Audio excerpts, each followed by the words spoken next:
નમસ્કાર વિદ્યાર્થી મિત્રો, ધોરણ 11 ગુજરાતીની અંદર આપણે 1 થી 9 ચેપ્ટર જોઈ ગયા છે।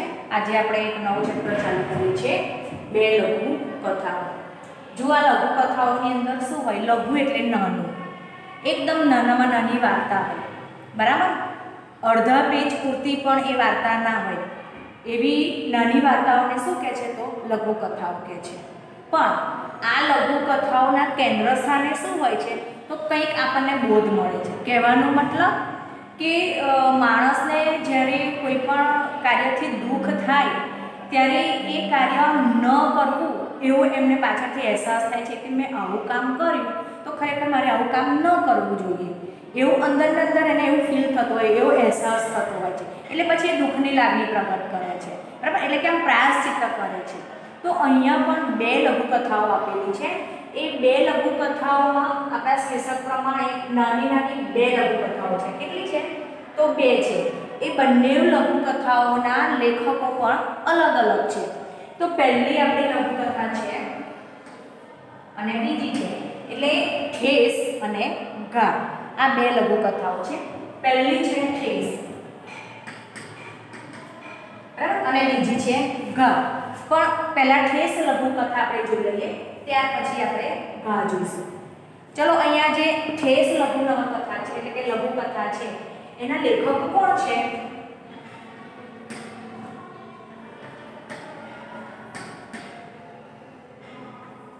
અહીંયા આપણે ઠેસ લખીશું, એના લેખક છે મોહનલાલ પટેલ।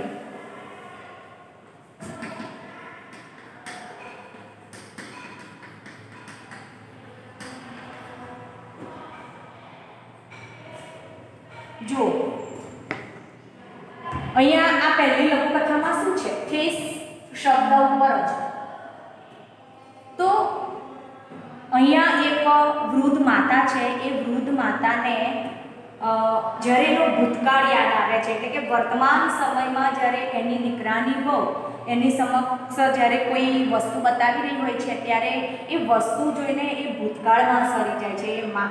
કેમ કે ભૂતકાળની અંદર એવી જ વસ્તુ જ્યારે એની દીકરી લાવીને એની માને બતાવે છે ને, ત્યારે એની માં એને બે મીઠા શબ્દોમાં એટલે કે એને થોડુંક એમ પ્રેમથી સમજાવે છે કે બેટા, આપણે ગરીબ છીએ, હું મજૂરી કરીને હું ઘરનો સંસાર ચલાવું છું, એટલે કે બધું ઘરનું તારી ફી ભરવાની હોય, તારી મોટી બહેનને ભણાવવાની છે, ઘરના બધા ખર્ચા કરવાના છે, આ બધું મારી એકલી ઉપર નિર્ભર છે। તો હું મહેનત મજૂરી કરીને હું આ બધું પૂરું પાડું છું, તો બેટા આવા ખર્ચા આપણને પોસાય નહીં, એવું કહીને પોતાની દીકરીને સમજાવે છે। પણ જ્યારે એના દીકરાની વહુ આવે છે ત્યારે દીકરાની વહુ એવી જ વસ્તુ લાવીને એની સાસુને બતાવે છે, એટલે કે આ વૃદ્ધ માતાને, ત્યારે એને એમ થાય છે કે અરે, મેં ભૂતકાળમાં મારી દીકરીને આવી વસ્તુ માટે મેં એને કહ્યું હતું કે બેટા આવા ખર્ચા આપણને ના પોસાય। એ વાતથી એ પોતે લાગણીથી ઉભરાઈ આવે છે અને મનોમન એને શું લાગે છે, દિલમાં એક ઠેસ લાગે છે, એટલે આમ તો આઘાત લાગે છે કે મેં મારી દીકરીને આ વસ્તુ માટે રોકી હતી, એમ ખરેખર એને રોકવી ના જોઈએ, બિચારી પહેલી જ વખત એ વસ્તુ લાવી હતી, તો મારે એને આવી રીતે ના શબ્દ કહેવું જ ના જોઈએ એમ। તો એની ઉપર અહીંયા ઠેસ શબ્દ એ આખા પાઠની અંદર યથાર્થ બને છે। જોઈએ આપણે પાઠ। સૌથી પહેલાં આપણે થોડોક લેખક પરિચય જોઈ લઈએ। તો આ લેખક જે છે મોહનલાલ બાભાઈદાસ પટેલ, એમનો જન્મ પાટણ એટલે કે ઉત્તર ગુજરાતમાં પાટણમાં થયો હતો। ત્યાર પછી એક કડી કેળવણી મંડળની સંસ્થામાં આચાર્ય હતા। કડી કેળવણી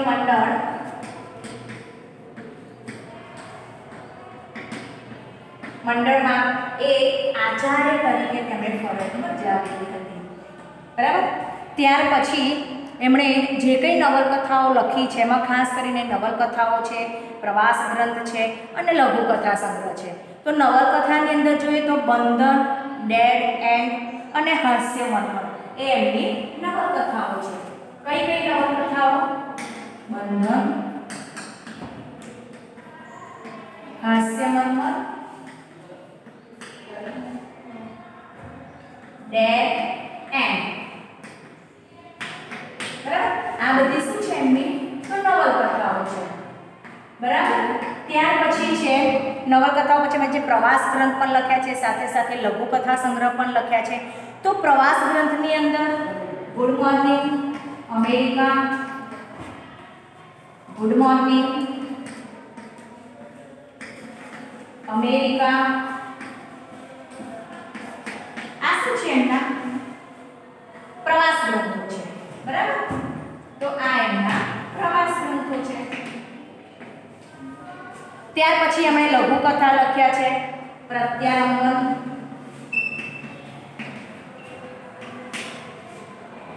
અને ઝાકળમાં ઉગે સૂરજ. ઝાકળમાં ઉગે સૂરજ. આ શું છે એમની? તો આ બે છે એ એમના લઘુકથા સંગ્રહ છે. લઘુકથા સંગ્રહ છે, બરાબર છે? તો હવે આગળ. તો આ એમનું સાહિત્ય સર્જન છે. અહીંયા લેખક મોહનલાલ પટેલે જે કંઈ આ લઘુકથાની અંદર આપણને જે કંઈ ઠેસ વિશે જે બતાવ્યું છે, સમજાવ્યું છે, એની હવે આપણે વિગતે વાત કરીશું.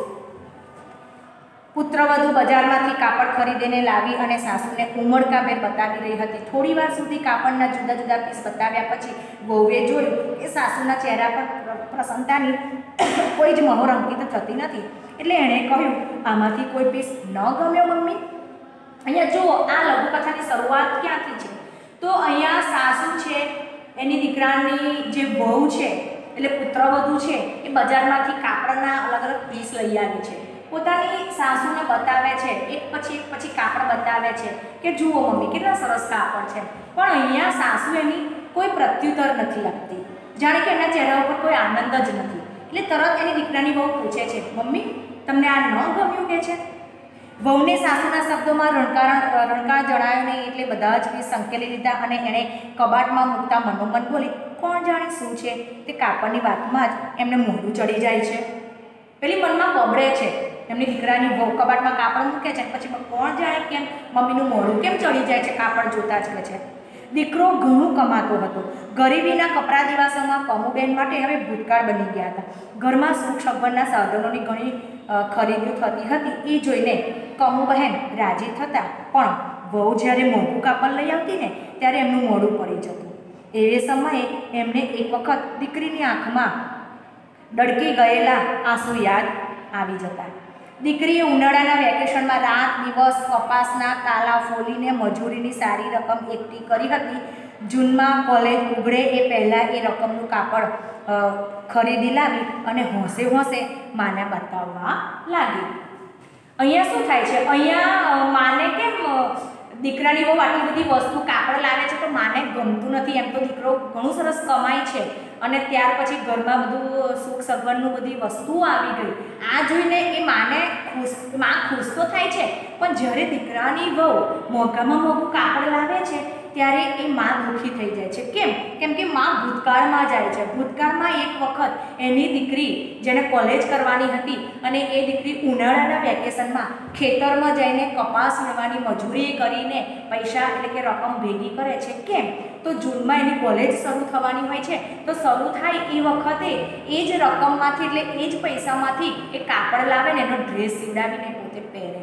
આવું ઉમળકાભેર એ કાપડ ખરીદી લાવી હતી ને જ રકમથી એટલે કે જે એની કમાણીની જે રકમ હતી એમાંથી એ કાપડ લાવીને પોતાની માને જ્યારે બતાવે છે ને ત્યારે માં કહે છે કે બેટા આપણને ગરીબને આવા મોંઘા કાપડ પોષાય નહીં. આવો શબ્દ પોતાની દીકરીને કહે છે.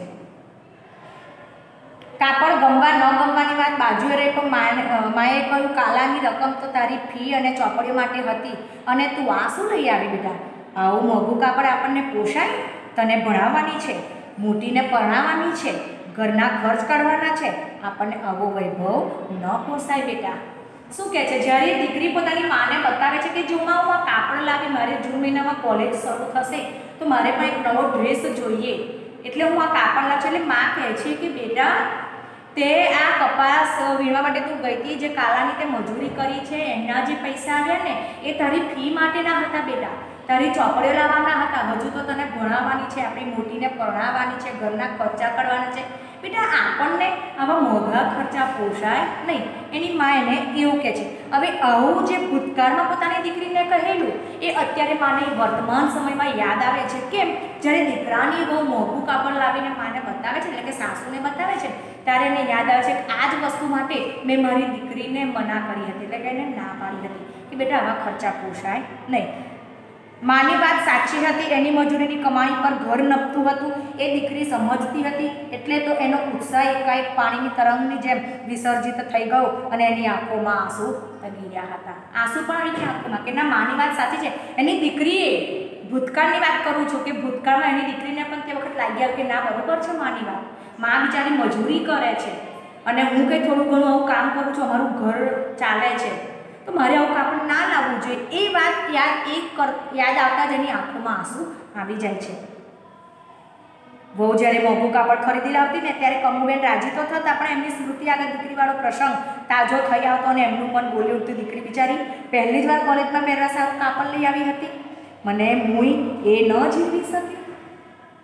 પેલી દીકરાની બહુ કાપડ લાવીને સાસુને બતાવે છે, એટલે કે સાસુ એવું નથી કે દુઃખી થાય છે, એને ગમે છે, ખુશ થાય છે, પણ જ્યારે કાપડ બતાવે છે ને પોતાની દીકરાની બહુ, ત્યારે એને એની દીકરી યાદ આવે છે ભૂતકાળમાં, કે જ્યારે દીકરી પહેલી વાર બિચારી કાપડ લાવી હતી અને હું એ સહન ના કરી શકી, એમ જીરવી ના શકું, રૂઢિપ્રયોગ છે એટલે સહન ન કરવું.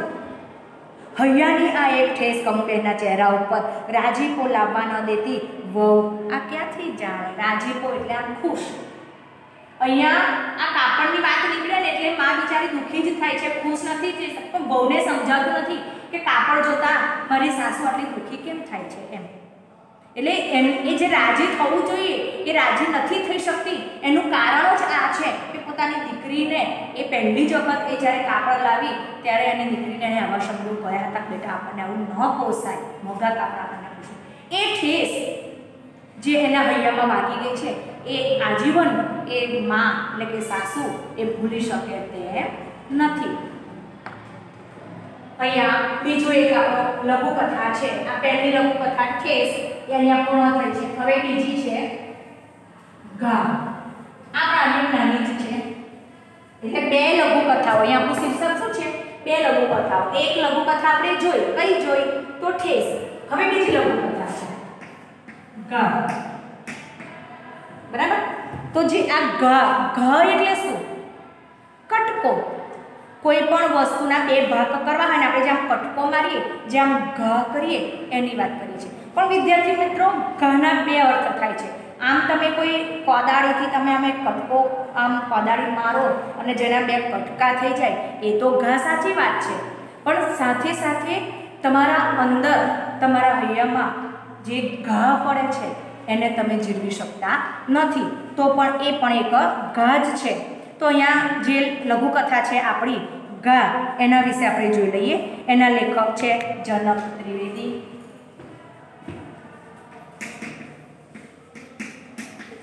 જનક ત્રિવેદી. અહીંયા જનક ત્રિવેદીએ ઘા, બરાબર છે, એટલે એના લેખક છે જનક ત્રિવેદી. એમનો જન્મ એટલે કે આ જનક ત્રિવેદી એક સાહિત્યકાર પણ છે. તેમનું આખું નામ છે જનકરાય નંદલાલ ત્રિવેદી. તેમનો જન્મ રાજકોટ જિલ્લામાં કોઠી ગામે થયો હતો. એમણે ઇન્ટર આર્ટ્સ સુધી અભ્યાસ કર્યો હતો. એક સ્ટેશન માસ્ટર તરીકે તેમણે સેવા પણ આપેલી છે. ગુજરાતી સાહિત્ય પરિષદ તરફથી એમની વાર્તા સંગ્રહો જેમ કે બાવળ વાવનાર એમની એક શ્રેષ્ઠ વાર્તા છે અને એ વાર્તા તરફથી એ વાર્તા રચવા બદલ તેમને એવોર્ડ પણ પ્રાપ્ત થયેલા છે. સાથે સાથે નથી એ એક એમની નવલકથા છે અને તેમના વાર્તાઓ તેમજ નિબંધો માટે તેમને એવોર્ડથી સન્માનિત કરવામાં પણ આવેલા છે. અહીંયા આ જે ઘા છે, મેં તમને હમણાં કહ્યું તેમ ઘા એટલે આપણા દિલની અંદર, આપણા હૈયામાં પણ એવો ઘા કોઈ દિવસ લાગે છે કે તમે એને ગમે તેટલું તમે મથવા છતાં પણ એ ઘાને તમે પૂરી શકો તેમ નથી. અહીંયા એવો કોઈ આઘાત લાગે છે તમને.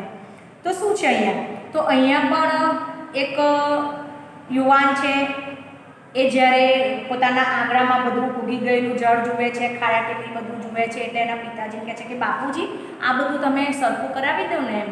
પછી કહે છે કે આ બધું ઉગી આવ્યું છે, આ પીળું પીળું બધું થઈ ગયું છે, એને કપાવી નાખો ને, મને આ બધું નથી ગમતું એમ. એટલે એના પિતાજી કહે છે કે બેટા મને પણ નથી ગમતું, હું કરાવી દઈશ, અરે હું જાતે જ કરી દઈશ એમ કહે છે. પછી જ્યારે કોદાળીથી એ બધું આમ કટકો મારીને બધું સાફ કરવા જાય છે, એવો સીધો કોદાળીનો જ્યારે ઘા મારે છે ને, એટલે એ ત્યાં આગળ એક પગલાંની છાપ પડેલી હોય છે. જ્યારે કાદો કીચડ હોય ત્યારે એમાં એમની જ પત્ની એમાં ત્યાં થઈને બાગનું કંઈક કામ કરતી હશે આંગણામાં, તો એ વખતે એના પગની છાપ ત્યાં ઉતરી ગયેલી. અને પછી જ્યારે એ જમીન સુકાઈ જાય એટલે એ પગલી એને દેખાય છે. અને એની પત્ની અત્યારે હયાત નથી, એ મૃત્યુ પામે છે, 6 મહિના થયા મૃત્યુ પામે. અને પછી જ્યારે એ સુકાઈ ગયેલી જમીન ઉપર પેલા પગલાં જુએ છે ને, એટલે એની મૃત પત્ની યાદ આવે છે. પણ જ્યારે એ આમ ઘા મારવા જાય છે કોદાળીનો એટલું બધું સાફ કરવા માટે, તો જમીન પર તરત પેલી પગલી દેખાય છે. એટલે એને એમ લાગે છે એમ કે હા મારી જ પત્નીના આ પગલાં છે એમ. અને એ પગલાં ઉપર કોદાળીનો ઊંડો ઘા પડી જાય છે. એ ઘા માત્ર પગલાં ઉપર જ નથી પડ્યો, પણ એના અંતરમાં પણ એ ઘા પડે છે. એ અર્થમાં અહીંયા ઘા જે શબ્દ છે ને એ યથાર્થ છે. પાછળ આંગણામાં ચોમાસા પછી ઉગી આવેલા ઘાસ અને સુકાઈ ગયેલા કીચડવાથી ઉબડ ખાબડ જમીન જોઈ નિશિતે કહ્યું, બાપુજી આ ઘાસ કઢાવીને જમીન થોડી સરખી કરાવી થોડા વધુ ફૂલછોડ રોપીએ તો કેમ? અહીંયા નિશિત પોતાના પિતાને કહે છે કે બાપુજી ચોમાસું પૂરું થઈ ગયા પછી જે બધું ઉગી આવે છે, પછી જે જમીન જે ખાડા ટેકરાવાળી થઈ જાય છે, અમુક જગ્યાએ ખાડા પડી જાય છે, બધું પુરાવીને આપણે સરખું કરાવીએ તો, આ બધું ઉગી ગયું છે ને આપણે કઢાવી નાખીએ તો. કોણ કહે છે આવું? નિશિત એના પિતાજીને કહે છે. અહીંયા શબ્દ છે કીચડવાળી ઉબડ ખાબડ. ઉબડ ખાબડ એટલે ઊંચું નીચું. ઉબડ ખાબડ એટલે ઊંચું નીચું. એટલે નિશિત કહે છે, શું કહે છે એના પિતાજીને કે પિતાજી અહીંયા આપણે ઊંચું નીચું, ઉબડ ખાબડ એટલે ઊંચું નીચું. એ કહે છે કે પિતાજી અહીંયા આપણે જે આ ઉબડ ખાબડ જમીન બધી થઈ ગઈ છે, એટલે બધું ઊંચી નીચી જે જમીન થઈ ગઈ છે એમાં આપણે રેતી કપચી નખાવીને સરસ પૂરણ કરાવીએ તો, આ બધું ઉગી ગયું છે ઘાસ કપાવીને થોડું સરખું કરાવીએ તો. એટલે પિતાજી કહે છે મને પણ પીળું ઘાસ મનમાં ગમતું ન હતું. ગયા ચોમાસે આંગણામાં પાણી ભરાઈ કીચડ થઈ ગયો હતો. નિશિતની બાએ ફરિયાદ કરેલી, આ કીચડ ઉપર રેતી કાંકરાની ભરતી ક્યારે કરાવશો? રોજ મારા પગ કીચડમાં ભરાઈ જાય છે, પણ ભરતી કરાવવાનું મને સૂઝ્યું જ નહીં ને. નિશિતની બા હતી ને ત્યારે ચોમાસા પછી ખડીનો સાફસૂફી કરી કચરાઓ સરખા કરતી, પણ આજ 6-1 મહિના થયા તોય આગળનું અવાવરું પડ્યું છે. અવાવરું એટલે નકામું. અવાવરું એટલે નકામું. અહીંયા શું કહે છે? પેલા નિશિતે કહું કે બાપુજી આપણે આ બધું સરખું કરાવીએ તો, એટલે બાપુજી કહે છે કે હા મને પણ આ પીળું ચટાક નથી ગમતું. ને તરત એ પણ કહે છે કે ગયા ચોમાસામાં એટલે કે ગયા વર્ષે પણ તારી બા આ બધું સાફસૂફી, બધું આંગણાનું સાફસૂફી એ જ કરતી હતી, કચરો સાફસૂફી તે જ રાખતી હતી. એ પણ મને ઘણીવાર કહેતી હતી કે તમે અહીંયા રેતી નખાવીને બધું લેવલ સરખું કરાવો ને એમ. ત્યારે મેં કહું કે કરાવીશું, પણ પછી મેં એ તરફ ધ્યાન આપ્યું નહીં. પણ આજે એની નિશિતની માં નથી, એને મૃત્યુ પામે 6 મહિના થઈ ગયા છે. એટલે કે ત્યારનું આ અવાવરું પડ્યું છે. મેં કહ્યું કરાવી લઈશું, અરે હું જ કરાવી નાખીશ, તારા છોકરા રમાડવા સિવાય મારે કરવાનું છે શું? એકાદ માસ પહેલાં જ નિશિત બદલી કરાવીને ઘરે આવી ગયો હતો. એટલે નિશિત કંઈ નોકરી કરતો હતો બીજા શહેરમાં, તે બદલી કરાવીને અહીંયા આવી ગયો હતો. એટલે એના બાપુજીને કહે છે કે બાપુજી આપણે આ બધું સરખું કરાવી દઈએ. એટલે એના બાપુજી કહે છે કે હા તારી મા પણ મને આવું જ કહેતી હતી, હું કરાવી દઈશ. કહે છે એમ તારા છોકરા મોટા કરવા સિવાય, તારા છોકરા રમાડ્યા સિવાય મારે બીજું કામે શું છે હવે આવું મારે એમ. થોડા દિવસો એમને એમ ચાલ્યા ગયા. મને અમસ્તું જ થયું કે નિશિત કરી નાખે તો સારું, પણ નિશિતને આગળ યાદ આવ્યું જ નહીં. એટલે આજે હું કોદાળી લઈને આંગણામાં ઘાસ અને ઉબડ ખાબડ હતું ને ત્યાં ઊભો, મેં કોદાળીનો પહેલો ઘા જમીન તરફ જોયું, પહેલો ઘા કર્યો અને જમીન તરફ જોયું તો ગારામાં સુકાઈ ગયેલો એક પગલાં મધ્યની ચીરતું, એટલે કે કોદાળીનું પાનું જમીનમાં ઉતરી ગયું હતું. અહીંયા શું કહે છે? નિશિત તો હવે તરફ ધ્યાન જ નથી અનુસાર પણ, કેમ કે પિતાજી કહી દીધું હું કરાવી દઈશ, એટલે પિતાજીને એમ કે નિશિત કરાવશે, પણ પિતાજીને પછી ફરી થયું કે ના લાવ ને હવે હું જ કરી નાખું. એ કોદાળી લઈને આંગણામાં જઈને ઊભા અને જ્યાં જુએ છે અને પહેલો ઘા મારે છે કોદાળીનો, તો એ જમીન જે ગારો હતો એટલે કીચડવાળી જે જમીન હતી ત્યાં એ થોડીક સુકાઈ ગઈ હતી, અને જેવું કોદાળીનું પાનું એટલે કોદાળીનું જેવું અંદર જાય છે પહેલો ઘા કે તરત જ એને પેલી પગલી નીકળી આવે છે. કોની એ પગલી હતી? તો એની પત્ની. તો આ ઘા એ કયો ઘા કર્યો છે અહીંયા? એ ઘા કરવાથી એને એના હૈયામાં ઘા વાગ્યો છે. કરે રે મારી પત્નીની આ પગલીઓ કે છે, એટલે એનો ભૂતકાળ યાદ આવે છે કે મારી પત્ની અત્યાર સુધી આ બધું સાફ સફાઈનું કામ કરતી હતી, હું એ તરફ ધ્યાન આપતો ન હતો. અહીંયા ઘા એ રીતે અહીંયા શબ્દ યથાર્થ બન્યો છે. ટૂંકમાં આ બંને લઘુકથાઓ ઘા અને ઠેસ કોઈને કોઈ રીતે આપણને કંઈક ને કંઈક શીખવાડે છે. ટૂંકમાં ભૂતકાળમાં થયેલી ભૂલો એ કોઈ વખત આપણે અમુક વખત એવું કંઈક એવા ઘટનાઓ હોય છે કે જે આપણે આજીવન આપણને યાદ રહે છે, ભૂલી નથી શકાતું. એનું કારણ કે એની સાથે કંઈક ને કંઈક એટલું દિલચસ્પી એ કારણ બની જતું હોય છે કે આપણે એને ક્યારેય ભૂલી શકતા નથી. તો વિદ્યાર્થી મિત્રો અહીંયા આપણી લઘુકથા પૂર્ણ થાય છે. Thank you.